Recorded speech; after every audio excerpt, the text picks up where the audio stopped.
ওরা হইছে মুদখোর, আমরা হইছি দুধখোর। মুতে শক্তি আছে না দুধে আছে? ওরা মোকাবেলা করবো কেন? আমরা বারবার সেই চ্যালেঞ্জের মোকাবেলা করেছি, আলহামদুলিল্লাহ বলে। এই জন্য ওরা ভয় পাই আমাদের। অন্য দল টল নিয়ে ওদের মাথা ব্যথা না। আলেম ওলামা যদি একবার দাঁড়িয়ে যায়, তারা জানে ব্রিটিশরা এখানে জায়গা পায় নাই, বাংলার জমিনেও কোনো ভারতের দাবেদার দালালের জায়গা হবে না, ঠিক কিনা? ভয় পাইছেন আপনারা? কলজা লড়ে গেছে নি? খবরদার, সামনে ভারতের সাথে যুদ্ধ আসছে। আমরা আন্দোলন করছি ভারতের বিরুদ্ধে, শেখ হাসিনার বিরুদ্ধে না। ফ্যাসিস্ট বানাইছে কি? কতক্ষণ না মিয়া? এই দেশটারে নষ্ট করছে কি? কথা বলেন ভাইয়া, কথা বলেন। ভারত, ওরা আমাদেরকে অঙ্গরাজ্য বানাতে চায়, আবার ওই সুদূর প্রসারী কৌশলের সামনে রাইখা কাম নাই, কাজ নাই, জায়গা নাই, কামরাঙ্গি সদরারে আলাইছে সিঙ্গাপুর বানাইছে। খুশি হয় বান্দা, তুমি অনুশোচনা করো।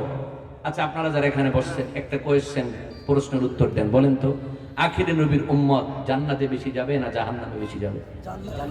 জি, জান্নাতে। আল্লাহর নবী বলে, শুনো, ওয়াসাতাফতারিকু উম্মতি আলা 73 ফিরকা। আমার উম্মত হবে 73টা দল। কয়টা? কুল্লুহা ফিন নারি ইল্লা ওয়াহিদা। একটা জান্নাতে, 72টা জাহান্নামে। এবার বলেন কোন দিকের সংখ্যা বেশি? জাহান্নামে কয়টা? একটু আগে কি কইলে? এত সহজ। একটা দল শুধু জান্নাতে ভাইয়া, একটা দল। 72টা জাহান্নামে। কোন দলটা জান্নাতে যাইব? আল্লাহর নবী বলেছেন, মা আনা আলাইহি ওয়া আসহাবি। আমি নবীর আদর্শ, আমার সাহাবায়ে কেরামদের আদর্শ যারা মানে, তারাই হবে জান্নাতি। আল্লাহু আকবার বলেন। নবীর আদর্শ কি? নবীর আদর্শ মক্কা বিজয়ের পর নবীর কাছে মামলা গেছে, ওগো নবী, কুরাইশ বংশের একটা মেয়ে ফাতেমা চুরি করছে। আল্লাহর নবী ফাতেমারে জিজ্ঞেস করছে, চুরি করছো? বলে করেছি। সাক্ষীও লাগে না, কয় ফাতেমার হাত কাইটা দাও। ফাতেমার বাবা, ফাতেমার বংশের লোকেরা আবু বকর, ওমর, ওসমান, আলীর কাছে এসে বলে, আল্লাহর নবীকে বিচারটা পুনর্বিবেচনা করার জন্য বলো, নবী যেন আমাদের মেয়ের হাতটা না কাটে। কারণ হলো, আমার মেয়ে অভাবের চোর নয়, আমার মেয়েটা হলো স্বভাবের চোর। কি চোর? স্বভাব আর অভাবের চোর বুঝেন? আপনি এখান থেকে ঢালকানগর খানকায় যাইবেন, গুলিস্তান হয়ে যাওয়ার নিয়ত করছেন, জোহরের নামাজের সময় হয়ে গেছে গা, আপনি গুলিস্তান মসজিদের মাজার মসজিদে নামাজটা পড়ছেন, বাইর হয়ে দেখেন জুতা জোড়া নাই। হয়নি? আফসোস, এক জোড়া জুতা কিনবেন, সামনে গিয়ে দেখেন মাশাআল্লাহ জুতার দিয়ে অভাব নাই। একদম ওই যে টুকরির ভিতরে রাস্তার পাশে জুতা আর জুতা, এগুলোই এগুলির ভিতরে আপনারটাও থাকার সম্ভাবনা আছে না নাই? জুতা এক জোড়া দাম দর করছেন, পকেটে হাত দিয়ে দেখেন মানি ব্যাগটাও নাই, মোবাইলটাও নাই। কি কর হয় না? এগুলি হইল অভাবের চোর। আর এই যে ৫৮,০০০ কোটি টাকা লোন কইরা বিদেশে পাচার কইরা দরবেশ বাবা জেলে, বলেন এগুলি স্বভাব অভাবের জন্য স্বভাবের চোর? কত লাগে একটা মানুষের? কি বলেন? মানে অভাব না স্বভাব? এত টেন্ডারবাজি, চাঁদাবাজি, দখলবাজি, আমার দেশটাকে ফকির বানায়া, একাধিক ব্যাংকে দেউলিয়া বানায়া যারা বিদেশে বেগম করা বানাইছে, একটাও অভাবের চোর না, সবগুলি স্বভাবের চোর। ঠিক না? সব পরিবর্তন হয়, চোরগুলি চুরির অপশনটা বন্ধ হয় না, চলে। কয় না? কয় শাড়ি পাল্টাইছে, বউ আগেরটাই আছে, লাভ হয়েছে কি? জগন তো লাগবেই। এই জন্য আমার ভাইরা, ওই মেয়ের বাবা ফাতেমার বাবা বলে, আবু বকর, ওমর, আসলে তো নবী কাছে গিয়ে বলো আমার মেয়ে স্বভাবের কারণে চুরি করেছে, যত টাকা জরিমানা লাগে জরিমানা দেওয়ার জন্য তৈরি আছে।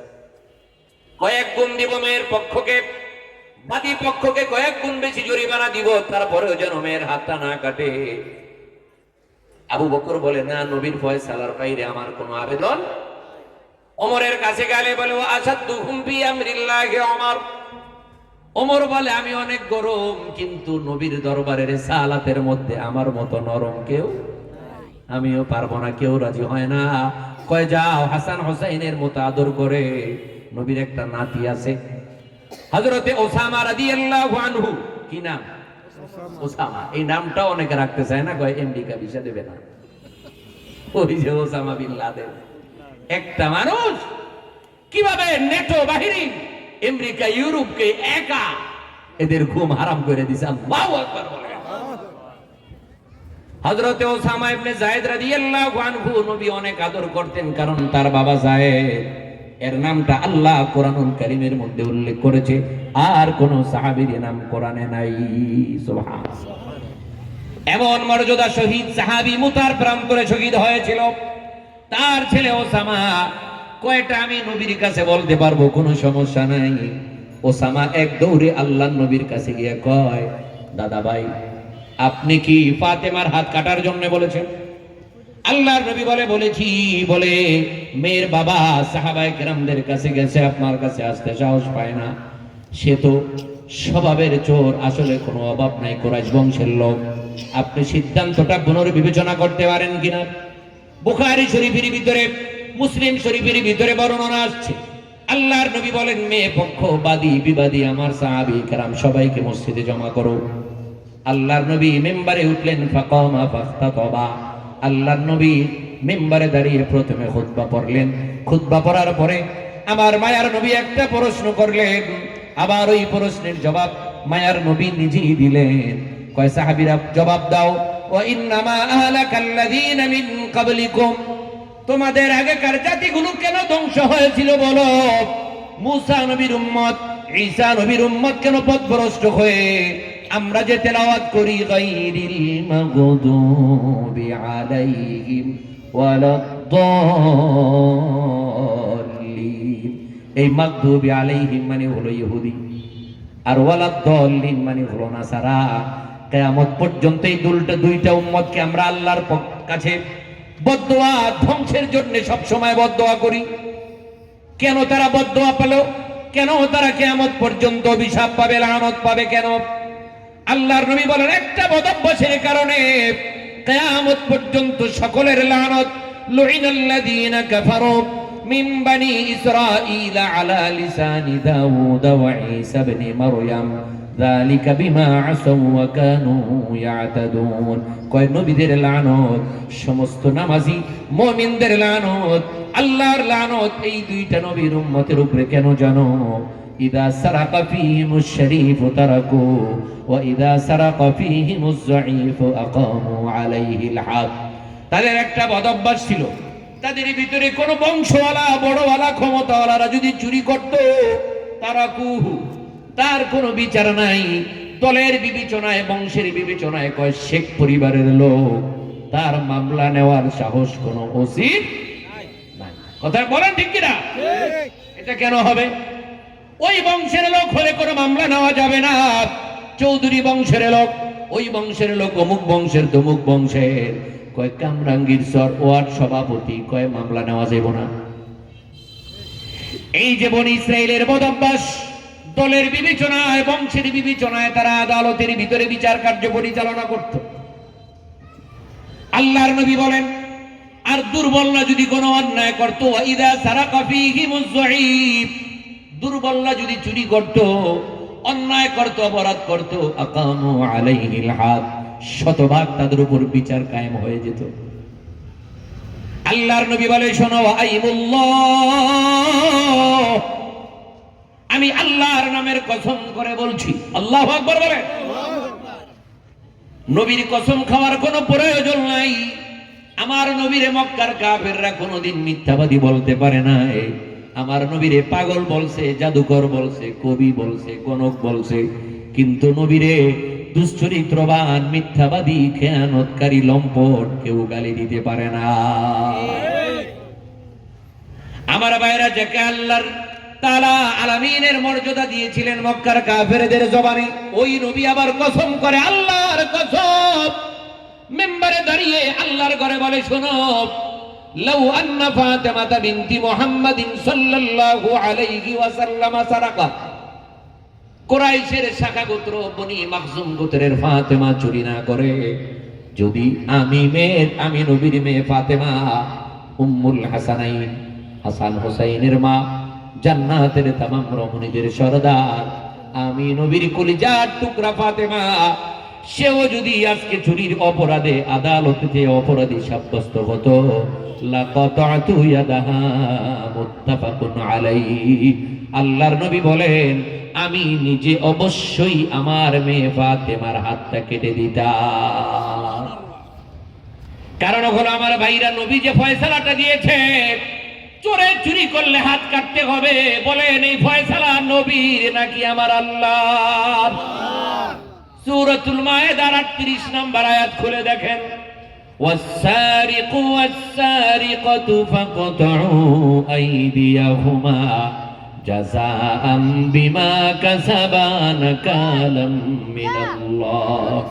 চোর সে পুরুষ হোক কিংবা মহিলা হোক, আল্লাহর ফয়সালা, তার হাতটা কেটে দাও। কার ফয়সালা একটু বলেন? আমরা কার বান্দা? তো বান্দার কোন অপরাধের শাস্তি কি হলে ওই লোকটা অপরাধ থেকে মুক্তি পাবে, সমাজটাও মুক্ত হবে, এই প্রেসক্রিপশনটা সবচেয়ে ভালো জানা আছে কার? আরে নতুন সংবিধান কেন বানাতে হবে? 1400 বছর আগে রাষ্ট্র, সমাজ, পরিবার পরিচালনার জন্য সংবিধানকে পাঠিয়েছেন আল্লাহ। জোরে বলেন না আল্লাহ। আল্লাহর কালামের এক একটা সংবিধানের প্রতি আমার নবীর কত গুরুত্ব ছিল। নবী আমার কসম করলেন, কয় শুনে, এটা আমার কোন আইন নয়, আইনটা তো আমার আল্লাহর। আমার আল্লাহর আইনের বেলায় আমি কুরাইশ বংশ না টাকাওয়ালা, সেটা বিবেচনার সময় আমার নাই। আমরা বাংলাদেশিরা বলেন, এই বাংলাদেশের জমিনে জজ কোর্ট, হাইকোর্ট, সুপ্রিম কোর্টে এই পর্যন্ত একটা চোরেরও হাত কাটতে পেরেছি? বাংলাদেশে কি চোর নাই? মোবাইল চোর, জুতা চোর, মানি ব্যাগ চোর, শীতের মধ্যে গরু চোর, জমি চোর, ফ্ল্যাট চোর, ব্যাংকের টাকা চোর, চোরের মহাচোর বাংলার জমিনে কম না বেশি? চোর তো কমে না ভাই, কমে না, বাড়ে। জোরে গণ। কেন কমে না জানেন? আমরা আল্লাহর আইনটা বাংলার জমিনে বাস্তবায়ন করতে পারি। এই জন্য আল্লাহর নবী কোরআনের এক একটা আইন, ফৌজদারি আইন, আল্লাহর নবী এত গুরুত্ব দিতেন। বলে, আমার সাহাবীরা, আমি যে পরিবর্তন করব, আমার হাতে তো সুযোগ নাই। কারণ 44, 45, 46 সূরাতুল হাক্কা 39 নম্বর পারা, আল্লাহ বলে, আমার হাবিব, আপনি যদি আমার আইন বাদ দিয়ে আপনি নিজের থেকে কোন আইন বানিয়ে বলেন, ওয়ালাউ তাকাওয়ালা আলাইনা বা'দাল আকাওয়িল লাআখাযনা মিনহু বিল ইয়ামিন সুম্মা লাকাতা'না মিনহুল ওয়াতিন। আল্লাহু আকবার বলে। আল্লাহু আকবার। কয় আমার হাবিব, আপনি যদি হাত না কাটেন, আমি আপনার হাতটা কাইটা ফেলবো। কার কথা? আল্লাহ। অতএব কারণে যতদিন বাংলার মুসলমানেরা কোরআনের আইনের দিকে আসবে না, আর যাই হোক আল্লাহর প্রেসক্রিপশন, আল্লাহর সংস্কারের পদ্ধতি আর ফর্মুলা যদি আপনার আমার বর্তমান বিপ্লবী অন্তর্বর্তী সরকার যদি বাস্তবায়ন না করে, আর যাই হোক বাংলার জমিনকে চোর ডাকাত মুক্ত, দুর্নীতি মুক্ত করা সম্ভব হবে না। কারণ কলিজা লড়ে গেছে, খবরদার, সামনে ভারতের সাথে যুদ্ধ আসছে। আমরা আন্দোলন করছি ভারতের বিরুদ্ধে, শেখ হাসিনার বিরুদ্ধে না। কারণ তারে ফ্যাসিস্ট বানাইছে কি? কতক্ষণ না মিয়া? আমরা কি বাইরের আলোচনা করতেছি না? আমাদের বর্তমান সময়ের জরুরি কথা। এই দেশটারে নষ্ট করছে কি? কথা বলেন ভাইয়া, কথা বলেন। ওরা আমাদেরকে অঙ্গরাজ্য বানাতে চায়, আবার ওই সুদূর প্রসারী কৌশলের সামনে রাইখা কাম নাই, কাজ নাই, জায়গা নাই, কামরাঙ্গি চোদ্রারে আড়াইছে সিঙ্গাপুর বানাই। কামরাঙ্গি চোর সিঙ্গাপুর হইব? এটা ওরা জানে এটা হাফিজজির জমিন। এখান থেকে যদি আন্দোলনের দাবানল জ্বলে উঠে, গোটা বাংলার কোন রাষ্ট্রিক মুরতাদ কোন দলের মোকাবেলার শক্তি নাই। জোরে বলেন ঠিক কিনা? এই জন্য ওরা আইছিল কামরাঙ্গি চোদ্রারে সিঙ্গাপুর বানায়। তুই বেটা এখন কই গেছ? দেখছি ওই তাপস মেয়ে গেছে গা বলে লন্ডন, না জানি, না না সরি ভুল বলছি, সিঙ্গাপুর। হ্যাঁ, কই গেছে? ওই নিজে কামরাঙ্গীরচর সিঙ্গাপুর বানাইতে গিয়া ওই কই গেছে গা। আল্লাহ কয়, তুই সিঙ্গাপুর যাবি, কামরাঙ্গীরচরই থাকবো। আলহামদুলিল্লাহ বলেন। এটা মাদ্রাসা মসজিদের জমিন, এটা আল্লাহ ওয়ালাদের জমিন। আমরা যে কোনো মূল্যে শুধু কামরাঙ্গীর চর নয়, কামরাঙ্গীর চরের ব্যাপারে যে আমরা যেমনি ভাবে আমরা ঐক্যবদ্ধ ছিলাম, আমার দেশের 1 ইঞ্চি মাটির ব্যাপারেও আমরা ঐক্যবদ্ধ হব। ভারতকে আমরা 1 ইঞ্চি জমিনও ছাড় দিব না, জোরে কোন ঠিক কিনা? আমরা সেই চেতনা লালন করি, আমাদের দৃষ্টি তো হইল ওইটা। আজকে শুধুমাত্র বাংলার জমিন নয়, যদি একটু আমরা ঐক্যবদ্ধ হইতে পারি দোস্ত, কোরআনের দিকে আসতে পারি, আল্লাহকে সাক্ষী রেখে বলি, বাংলার জমিন যদি শুধু কোরআনের পতাকা উড্ডীন হয়, ওই দিন বেশি দূরে নয়, দিল্লির লাল কেল্লায় কালেমার পতাকা উড্ডীন হবে, ঠিক কিনা? কারা কারা রাজি, কারা কারা রাজি? নারায়ে তাকবীর, নারায়ে তাকবীর, আল্লাহু আকবার, নারায়ে তাকবীর। ভারতের ঢালালেরা হুঁশিয়ার সাবধান। এ ভাই, ওরা হইছে মুদখোর, আমরা হইছি দুধখোর। মুতে শক্তি আছে না দুধে আছে? ওরা মোকাবেলা করবো কেমনে? আমার ভাইরা, আমরা বারবার সেই চ্যালেঞ্জের মোকাবেলা করেছি, আলহামদুলিল্লাহ বলে। এই জন্য ওরা ভয় পাই আমাদের। অন্য দল টল নিয়ে ওদের মাথা ব্যথা না। আলেম ওলামা যদি একবার দাঁড়িয়ে যায়, তারা জানে ব্রিটিশরা এখানে জায়গা পায় নাই, বাংলার জমিনেও কোনো ভারতের দাবেদার দালালের জায়গা হবে না, ঠিক কিনা? এই জন্য আমার ভাইরা, আল্লাহর নবী মদিনার ভিতরে কোরআনের আইন কায়েম করে গেছে, ফাতেমার হাত কেটে দেওয়া হয়েছে। আপনি যদি স্টেডিয়ামের ভিতরে বাংলার জমিনে যদি একটা চোরের হাত কাটতে পারে, বাংলার জমিনে চুরির অপরাধটা বন্ধ করে দিবেন কি? আমাদের সবাই স্লোগান দেয় মাদক মুক্ত সমাজ চাই, কথা বলেন, আমরা চাই কি চাই না? আমাদের কত ক্যাম্পেইন চলে, টিভির ভিতরে, রেডিওর ভিতরে, সব জায়গায় সরকার কোটি কোটি টাকা খরচা করে, কয় যে কোনো মূল্যে মাদক মুক্ত সমাজ আমরা গড়ব। আমরাও তো মাদক মুক্ত সমাজ চাই কি চাই না? জোরে কর, আমার দিকে তাকান। এরে ভাই, একদিক থেকে সংসদ থেকে মদের লাইসেন্স দেওয়া হবে, আবার অন্যদিকে মাদক মুক্ত সমাজ চাইবে, চিটারি বাটপারি ছাড়া আর কিছু হতে পারে না। তোমরা একদিক দিয়ে মদের লাইসেন্স দিছে, এটা কিন্তু এই বিএনপির আমল হয়েছে, এটা আপনারা জানেন। আমি নিজে, আমি গুনাহগার মুফতি আমিন রহমতুল্লাহ আলাইহিকে জিজ্ঞেস করছিলাম, হুজুর আপনারা 4 দলীয় জোটের ভিতরে আর যাই হোক এই কাজটা ভালো করেন না, আপনারা ক্ষমতায় থাকতে মদের লাইসেন্স কেমনে দিলেন? হুজুর মুস্কি হাসি দিয়ে বলে, বাবা রে, আমার চেষ্টার কমতি ছিল না। ম্যাডামকে আমি বলেছি, ম্যাডাম এই কাজটা কইরেন না। তো ম্যাডাম বলছে, আমিনী সাহেব, আমার ডানে বামে কিছু কুকুর শুকুর আছে, আমিও চাই না বাংলার স্বাধীনতার পরে যে আইনটা পাস হয় নাই, এটা আমার জন্যও তো বদনাম, কিন্তু আমি চাইলেও পারতেছি না।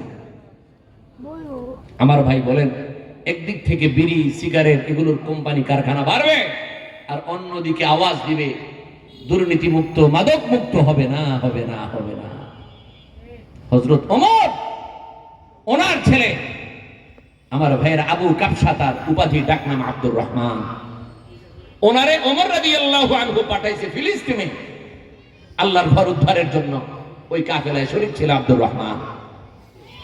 আল বিদায়া ওয়ান নিহায়া কিতাবের মধ্যে আসে, ওখানে আব্দুর রহমান লড়াই করতেছে হযরতে আবু উবাইদা ইবনুল জাররাহ রাদিয়াল্লাহু আনহুর নেতৃত্বে, না আমর ইবনুল আস রাদিয়াল্লাহু আনহুর নেতৃত্বে। তো একদিন সকালবেলা কে যেন ওই খেজুর 3-4 দিন ভিজিয়ে রাখছে, পানিটা লাল হয়ে গেছে, বুদবুদ উঠছে, ওইটার ভিতরে নেশা। আব্দুর রহমানও পান করছে, আবার একজন দোস্তের এটাই করে খাওয়াইছে, দুজন মাতাল হয়ে গেছে। মাতাল যখন হয়ে গেছে, হুঁশ আসছে, নিজেই চলে গেছে গভর্নরের দরবারে, গভর্নর হাউসে গিয়ে বলতেছে, গভর্নর সাহেব আমাকে 80টা বেত লাগাইবেন। কয়টা? 80টা। কেন? আমি আজকে সকালে মদ পান করেছি, আমি আমার দোস্ত দুজন মাতাল হয়ে গিয়েছিলাম। উনি চিন্তা করলেন, কার ছেলে এটা? ওমরের ছেলে, যার তার ছেলে না তো, বর্তমান শাসক অর্ধজাহানের বাদশার পোলা, এর গায়ে হাত তোলা এটা তো স্বাভাবিক কোনো বিষয় আমাদের ফোনে আছে ভাই, ও বুঝছেন আমিন সাহেব ক্লাস থেকে বাইরে হয়েছে, হ্যাঁ ফোন আসছে, কে যেন কাঁদতেছে, হুজুর দোয়া করেন আমার ছেলেটা যেন জীবনটা ভিক্ষা পায়, আল্লাহ যেন মায়ের সন্তান মায়ের কোলে ফিরিয়ে দেয়। হুজুরও বলছে আমি দোয়া করতেছি, ছাত্রদেরকে করতেছি। পরে হুজুর বলতেছে কেটা ফোন দিয়েছিল জানো? ম্যাডাম খালেদা জিয়া। তারেক সাহেব রে ওই ইসের ক্যান্টনমেন্টের ভিতরে ঢুকে সেনাবাহিনীর ওই যে মঈনুদ্দিন ফখরুদ্দিন পিঠে মেরুদণ্ড ভেঙে দিছে, ওই মুহূর্তে খালেদা জিয়া ফোন দিছে। আমি নিচে হুজুর দোয়া করে দিছে, কারণ সে প্রধানমন্ত্রীর ছেলে, তার একটা পাওয়ার আছে না নাই? তার গায়ে হাত তোলা স্বাভাবিক বিষয় না। উনি একটা কাগজ নিলেন, কাগজের ভিতরে চিঠি লেখা পাঠাইলেন সোনার মদিনায়, যে আপনার ছেলে মদ পান করার কারণে আমি 80টা বেত্রাঘাত করলাম। আমার ভাইরা ওমর রাদিয়াল্লাহু আনহুর কাছে যখন চিঠিটা বসলো, তিনি উল্টা দিকে লেখা দিলেন, গভর্নর আমার ছেলেকে একটু মদিনায় পাঠায় দাও, ওর আর জিহাদ করার প্রয়োজন নাই। হযরতে ওমর মদিনায় যখন আব্দুর রহমান হাজির হলো, এমন মারা মারলেন, বিছানায় পড়ে গেল। ঐতিহাসিকগণ লেখেন 1 মাস জীবিত ছিল, এরপরে সে দুনিয়া থেকে বিদায় নিয়ে চলে যায়। সাহাবায়ে কেরাম জিজ্ঞেস করে, আমিরুল মুমিনিন তার তো মদ খাওয়ার শাস্তি হয়েছে, আপনি আবার কেন মারলেন? হাসরের ময়দানে আল্লাহ যদি জিজ্ঞেস করে আপনি কি জবাব দিবেন? তার তো বিচার করেছিল গভর্নর। আমার ভাইরা, আমিরুল মুমিনিন বলেছেন, জরাবতুহু তাদিবা, আমি বিচারেরটা মারি নাই, আমি বাবা হিসাবে শাসন করার অধিকার আছে না নাই? কানে কানে গিয়া লাশের সামনে বলে, বাবা আল্লাহ যদি জিজ্ঞেস করে তুমি কি কারণে মারা গেছ, আল্লাহরে বলবা আমি মদ পান করেছিলাম, আমার বাবা রাগান্বিত হয়ে আমাকে মারার কারণে দুনিয়ার জমিন আমার ছাড়তে বাধ্য হয়েছি, আমি বরং মৃত্যুর কোলে ঢলে পড়েছি। আমার ভাইরা, আপনাদেরকে জিজ্ঞেস করি, বাংলার জমিনে কয়জন গাঁজাখোর, মদখোর, ইয়াবাখোর, বাবাখোর রে 80টা বেত লাগানো হয়েছে? কোন? যতদিন পর্যন্ত এই আইন বাস্তবায়ন না করতে পারবেন, অনেক গ্রেফতার হবে, পুলিশের আবার টাকার বাণিজ্য হবে। কিন্তু ভাইরা আমার আপনার সমাজ, ভবিষ্যৎ প্রজন্ম কিন্তু মাদকের সয়লাভ থেকে, আগ্রাসন থেকে বাঁচার কোনো উপায় থাকবে কেন জানেন? পৃথিবীর কোন সন্তান গাঞ্জাখোর, ইয়াবাখোর হয়ে কি জন্ম নেয়? হ্যাঁ, কুল্লু মাউলুদিন ইউলাদু আলাল ফিতরা, এই পৃথিবীর প্রত্যেকটা শিশু মুসলমান হয়ে জন্মগ্রহণ করে। এই পবিত্র সন্তান পবিত্র মায়ের বুকের দুধ খাওয়ার পর একটা সময় গিয়ে কেন গাঞ্জাখোর, ইয়াবাখোর, বাবাখোর হয়ে যায়?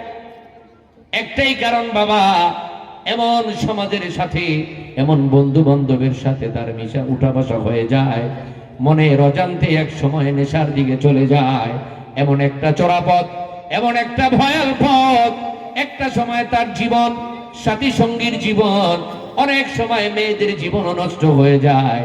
আমার ভাইরা, এই সমাজ থেকে মাদককে যদি নির্মূল করতে হয়, আল্লাহর নবী যেই আইন দিয়ে গেছে, আওয়াজ করে বলবেন সেই আইনের বাস্তবায়ন করা দরকার আছে না নাই? এই জন্য 2টা উদাহরণ আপনাদেরকে দিলাম, ভালো করে মনে রাখবেন। কোরআনের দিকে আসতে হবে। কোরআনের সমস্ত অপরাধীদের বিচার কেমন হবে? কোরআন সুন্নাহর ভিতরে আল্লাহ পাক রব্বুল আলামিন নিজে কোরআনে, নবী তার হাদিসের ভিতরে তার আমলের দ্বারা উম্মতকে সব উপহার দিয়ে গেছে। আল্লাহু আকবার বলে। শেষ কথা একটা বলি, আমার ভাইরা, এই যে সমাজের ভিতরে বেনামাজি, নামাজ কায়েম করা শুধুমাত্র আমার আপনার জিম্মাদারি না। ইমামে আজম আবু হানিফা রাহমাতুল্লাহ আলাইহির ফতোয়া বলছেন কি জানেন? নামাজ এবং যাকাত এই 2টা রাষ্ট্রের একটা জিম্মাদারি। আল্লাহু আকবার। শুধুমাত্র আমার আপনার দ্বারা হবে না পরিপূর্ণ, কারণ আল্লাহর কালাম সূরাতুল হজ সম্ভবত 41 নম্বর আয়াত, আল্লাযীনা ইম্মাক্কান্নাহুম ফিল আরদি আকামুস সালাহ ওয়া আতাউয যাকাহ ওয়া আমারু বিল মা'রুফি ওয়া নাহাউ আনিল মুনকার।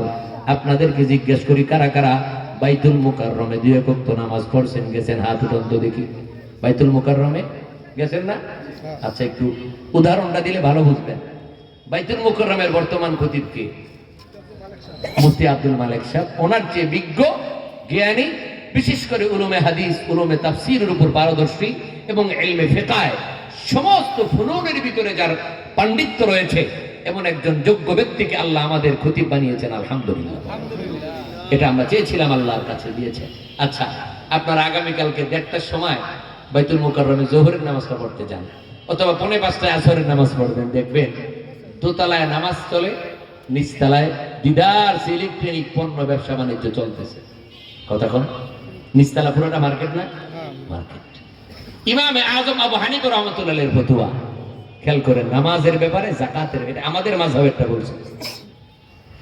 কেউ যদি নামাজ চলাকালীন দোকান খোলা রাখে, নামাজ না পড়ে, ইমামে আজম আবু হানিফা বলে গ্রেফতার করে থানায় নিয়ে যাও। ওসি সাহেব থানায় নেওয়ার পরে জেলখানায় চালান করে দিবে, আর তাকে জেলখানায় জেলার কাউকে প্রতিনিধি পাঠাবে। যতক্ষণ পর্যন্ত তওবা না করবে যে আমি আর 1 ওয়াক্ত নামাজ ছাড়বো না, ততক্ষণ পর্যন্ত এই বেনামাজি ব্যবসায়ী, দোকানদার, কর্মীর কারো জামিন হবে না।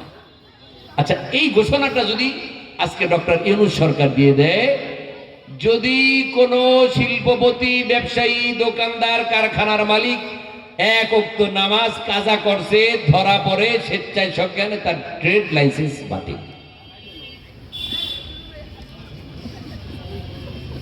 এই ঘোষণা যদি রাষ্ট্র থেকে আসে, বাবা শোনেন, যেই ব্যবসায়ীরা নামাজ পড়বে না, এদের ব্যবসার লাইসেন্স বাতিল। যেই ওসিরা নামাজ পড়বে না, ওদের চাকরি, ডিসি, এসপি, এরপরে যারা সচিবালয়ে আছে, স্কুল, কলেজ, ভার্সিটি, ইউনিভার্সিটি, সরকারি আমলা, কর্মকর্তা, কর্মচারী, বেসরকারি দিনমজুর, শ্রমিক, নামাজ যাদের নাই, চাকরিটাও, লাইসেন্সটাও, এটা ইসলামী সরকার থাকলে, ইমারাতে ইসলামিয়া হলে হতো। আমার ভাইরা চিন্তা করেন, যদি কোরআনের বাংলাদেশ কায়েম হতো, সংসদ থেকে 1 নম্বরে এই আইনটা পাস হয়ে বের হতো। জোরে বলেন আল্লাহু আকবার। আমার ভাইরা জোরে বলেন। ওই যে গত পরশুদিন দেখলাম পুলিশ প্রশাসন থেকে একটা মেসেজ তারা দিয়েছে, কয় শোনো, 1 জুলাই থেকে 5 আগস্ট পর্যন্ত এখনো আপনারা পাবেন পুলিশ প্রশাসনের যে ভেরিফিকেশন ফেসবুক পেজ আছে, তারা লিখছে এই 1 মাস 6 দিন, তথা অনেকে বলে 36 জুলাই, এই 1 মাস 6 দিন পর্যন্ত যত অঘটন ঘটছে, যত হত্যাকাণ্ড হয়েছে, আপনাদের মোবাইলে ধারণকৃত, ক্যামেরায় ধারণকৃত যত ভিডিও আছে, এগুলো আপনারা আমাদের ঠিকানায় পাঠান। অনেকে লেখছে, ও পুলিশেরা, যদি আমরা ঠিকানায়, আপনাদের ঠিকানায় পাঠাই, যে ভিডিওটা করি ওইখানেই দেখি পুলিশ গুলি করতেছে। সব মামলা তো আপনারা 1 নম্বরে। আর এখন আমরা যেই ঠিকানায় পাঠাইবো, কোনদিন যদি আবার সুযোগ পান, আমাদের কত আন্দাইবে। মেসেজ পাঠানোর দরকার কয়, সব টিভির ভিতরে, ক্যামেরার ভিতরে, ইউটিউবের ভিতরে সব আছে না নাই? আমার ভাইরা শুনেন, আমাদের সচিবালয়, মন্ত্রী পরিষদ, সংসদ ভবন থেকে যদি এমন আইন হয়ে যেত, আর সবাই যদি 5 ওয়াক্ত নামাজি হয়ে যেত, আমার দেশের ভিতরে ঘুষ, দুর্নীতি আর সুদের কারবার চলতো না, বন্ধ হতো। জোরে বলেন। কারণ ঘুষ বলেন, দুর্নীতি বলেন, আমরা যতই স্লোগান দেই, কয়েকটা কচকচা নোটের পাগল হয়ে আমার নেতার চরিত্র ফুলের মতো মনে মনে কয় নামাজ পড়ে না 1 ওয়াক্ত। ঠিক নেই? এইটা কিন্তু কর্মীরাও জানে। আমার নেতার চরিত্র ফুলের মতো পবিত্র কেমনে কয় নামাজ পড়ে না 1 ওয়াক্ত? আমার আল্লাহ কোরআনে কয়, তোর চরিত্র ভালো না মন্দ, এর বাস্তব প্রমাণ হলো 5 ওয়াক্ত নামাজ। কয় ওয়াক্ত? আপনি 21 নম্বর পারা সূরাতুল আনকাবুর প্রথম আয়াত দেখেন, আল্লাহ নিজেই বলেন, ইন্নাস সালাতা তানহা আনিল ফাহশাই ওয়াল মুনকার। আল্লাহু আকবার বলেন। আমার আল্লাহ নিজে বলে, অশ্লীল কাজ, পাপাচার, যে কোনো ধরনের ছোট বড় অপরাধ সমস্ত অপরাধ থেকে তোমাকে যে পাওয়ারফুল আমল বাঁচাবে, ওই শক্তিশালী আমলের নাম হলো 5 ওয়াক্ত নামাজ। সুবহানাল্লাহ বলে। কার কথা? আল্লাহ বলে নামাজ তোরে বাঁচাইবো, তে নামাজই করে না, হেরে বাঁচাইবো কে? কথা বলেন না কেন? অতএব কারণে আমার ভাইয়েরা, আল্লাযীনা ইম্মাক্কান্নাহুম ফিল আরদি আকামুস সালাতা ওয়া আতাউয যাকাহ ওয়া আমারু বিল মা'রুফি ওয়া নাহাউ আনিল মুনকার ওয়া লিল্লাহি আকিবাতুল উমুর। আপনারা কি বলেন, এই আইন যদি বাস্তবায়ন হয়ে যেত, আমার সমাজে রাস্তায় কোনো মানুষ বেনামাজি থাকতো? হ্যাঁ, স্বেচ্ছায় সজ্ঞানে কেউ বেনামাজি থাকতে পারতো না। আর যখন দেশের মানুষগুলি নামাজি হয়ে যাবে, কোন সরকারি অফিসের বড় বড় কর্মকর্তারা যখন 5 ওয়াক্ত নামাজি হবে, আমার ভাইয়েরা, অফিসারও নামাজি, ক্লার্ক কর্মচারীও যদি নামাজি হয়, ওই অফিসার কর্মচারী কি ঘুষের কথা বলতে পারবে? তখন আর দুর্নীতি হবে না, চাঁদাবাজি হবে না। এই জমিনের ভিতরে আমরা তো নামাজের আইন বাস্তবায়ন করতে চাই, কারণ জমিন যার, এই জমিনের ভিতরে যার কপালটা লাগে, এই কপালটা হলো ভাগ্যের প্রতীক। আপনারা অবাক হয়ে যাবেন, হযরতে ওসমান গনি রাদিয়াল্লাহু তাআলা আনহু আল্লাহর নবীকে একবার জিজ্ঞেস করেন, নবীজি, আমাদেরকে দৈনিক পাহারাদারি করে কয়জন ফেরেশতা? আল্লাহর নবী বলে, ওসমান, দৈনিক 12 ঘন্টা করে 2 বার তোমাদেরকে 10 জন ফেরেশতা আল্লাহর পক্ষ থেকে পাহারাদারি করে। আল্লাহু আকবার বলেন। ওই আয়াত সূরাতুর রাদের 10 নম্বর আয়াত, লাহু মুআক্কিবাতুম মিন বাইনি ইয়াদাইহি ওয়া মিন খালফিহি ইয়াহফাজুনাহু মিন আমরিল্লাহ। কয়জন ফেরেশতা ভাই? আমরা তো জানি খালি 2 জন, কিরামান কাতিবিন। 2 কাতে 2 জন আছে না? নাই, আমার বাইরেরা 2 জন আছে, আরো 8 জন। কয়জন? এর ভিতরে আমার ভাইরা, আমাদের 2 ঠোঁটে আর জিহ্বায় 3 জন। নিচের ঠোঁটে 24 ঘন্টা একজন ফেরেশতা থাকে, উপরের ঠোঁটে একজন ফেরেশতা থাকে, জিহ্বায় একজন ফেরেশতা থাকে। কয়জন হইল? 2 জন আর 3 জন 5 জন। 2 চোখে 2 জন 7 জন, সামনে একজন, পিছনে একজন। কয়জন? আর আমার আপনার কপালের মধ্যে একজন ফেরেশতা। আল্লাহর রাসূল বলেন, কপালের ফেরেশতার জিম্মাদারি, এই কপালটা যখন জমিনের ভিতরে কোনো বান্দা বান্দি লাগায়, ওই ফেরেশতা আল্লাহর কাছে দোয়া করে, মালিক, আমার আপনার যেই বান্দা বান্দি কপালটা জমিনে যত নিচু করলো, আপনি দুনিয়া আখিরাতে তার মর্যাদা তত বেশি বাড়িয়ে দেন। জোরে কোন সুবহানাল্লাহ। এবার কপাল যারা নিচু করে, তাদেরকে দুনিয়া আখিরাতে উঁচু করে দেন। কে? জোরে বলে।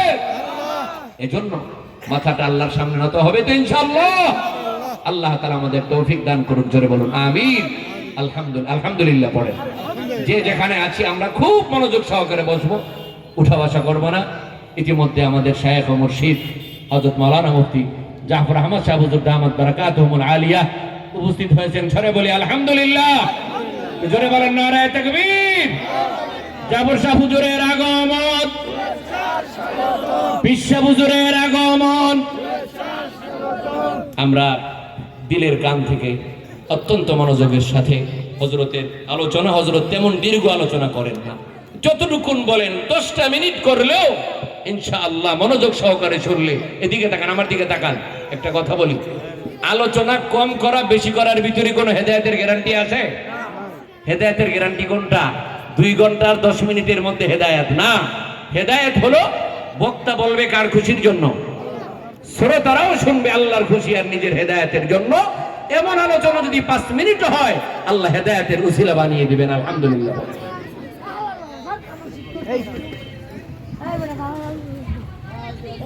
সম্মানিত উপস্থিতি, সম্মানিত এলাকাবাসী, এতক্ষণ পর্যন্ত গুরুত্বপূর্ণ নসিহা পেশ করেছেন মুফতি সাইফুল্লাহ হাবিবি সাহেব দামাত বরকাতুল আলিয়া। আল্লাহ তাআলা হুজুরকে হায়াত তাইয়্যিবা সিহহাত আজিলা কামিলা দান করেন।